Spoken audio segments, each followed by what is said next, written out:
নমস্কাৰ সকলোকে স্বাগতম জনাইছোঁ। অসমৰ সমূহ আত্মসহায়ক গোটৰ সদস্যসকলে 10,000 টকা এটা পাব বুলি যি আশা লৈ আছিলে, আজি মুখ্যমন্ত্ৰী সেই আশাৰ ৰেঙনি লৈ আহিছে। অমৃত বৃক্ষ আন্দোলনৰ সময়ত আত্মসহায়ক গোটৰ প্ৰতিগৰাকী সদস্যকে 10,000 টকাকৈ দিব বুলি মুখ্যমন্ত্ৰীয়ে নিজে প্ৰতিশ্ৰুতি দিছিলে। আৰু সেই প্ৰতীক্ষাৰ অন্ত পেলাই মুখ্যমন্ত্ৰী মহোদয়ে লৈ আহিছে মুখ্যমন্ত্ৰী মহিলা উদ্যমিতা অভিযান। এই আঁচনিৰ অধীনত যোগ্য বিবেচিত আত্মসহায়ক গোটৰ প্ৰতিগৰাকী সদস্যাক প্ৰথম বছৰত 10,000 টকাকৈ দিয়া হ'ব। পৰৱৰ্তী দুবছৰত চৰকাৰ আৰু বেংকৰ পৰা 12,500 টকাকৈ মুঠ দুইবাৰত 25,000 টকা আকৌ দিয়া হ'ব। অৰ্থাৎ সৰ্বমুঠ 35,000 টকাকৈ লাভ কৰিব অসমৰ প্ৰতিগৰাকী আত্মসহায়ক গোটৰ সদস্যাই মুখ্যমন্ত্ৰী মহিলা উদ্যমিতা অভিযানৰ জৰিয়তে। মুখ্যমন্ত্ৰী মহিলা উদ্যমিতা অভিযানৰ জৰিয়তে অসমৰ প্ৰায় 40 লাখ মহিলা উদ্যোগীলৈ 35,000 টকাকৈ আগবঢ়োৱা হ'ব।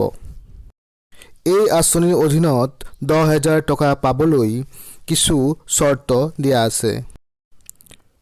জেনেৰেল আৰু OBC ফেমিলিৰ ক্ষেত্ৰত 3টাতকৈ অধিক সন্তানৰ মাতৃয়ে এই আঁচনিত অন্তৰ্ভুক্ত নহ'ব। SC, ST, মৰাণ, মাটাক আৰু টি ট্ৰাইবছ পৰিয়ালৰ ক্ষেত্ৰত 4টাতকৈ অধিক সন্তানৰ মাতৃয়ে এই আঁচনিত বিবেচিত নহ'ব। এই আঁচনিৰ ধন পাবলৈ কন্যা সন্তান থকা আত্মসহায়ক গোটৰ সদস্যাই তেওঁলোকৰ কন্যা সন্তানক স্কুলত নামভৰ্তি কৰোৱাটো বাধ্যতামূলক হ'ব। ইয়াৰ উপৰিও অমৃত বৃক্ষ আন্দোলনৰ অধীনত ৰোপণ কৰা গছপুলিসমূহ সুস্থ প্ৰতিপালন নিশ্চিতকৰণ কৰিব লাগিব। অৰ্থাৎ যিটো ফৰ্ম আপোনালোকে অনতিপলমে লাভ কৰিব, সেই ফৰ্মত আপোনালোকৰ যি অমৃত বৃক্ষ আন্দোলনত গছপুলি ৰোপণ কৰিছিলে, যদি সেই গছপুলিটো সুস্থ হৈ আছে তেন্তে জিঅ'টেগ ফটো লগত গাঁঠি দিব লাগিব। আৰু যদি গছপুলিজোপা মৰিছে তেন্তে সেই ঠাইত নতুনকৈ গছপুলি ৰুই হ'লেও জিঅ'টেগ ফটো এটা দিব লাগিব।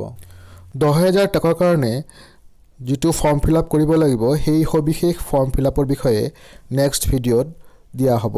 ভিডিঅ'টো ভাল লাগিলে লাইক, কমেণ্ট আৰু শ্বেয়াৰ কৰিব আৰু নতুন ভিডিঅ' পাবলৈ চেনেলটো ছাবস্ক্ৰাইব কৰি ল'ব। ছাবস্ক্ৰাইব কৰাৰ পিছত বেল আইকনটো অন কৰি দিব। ভিডিঅ'টো সম্পূৰ্ণ চোৱাৰ বাবে ধন্যবাদ।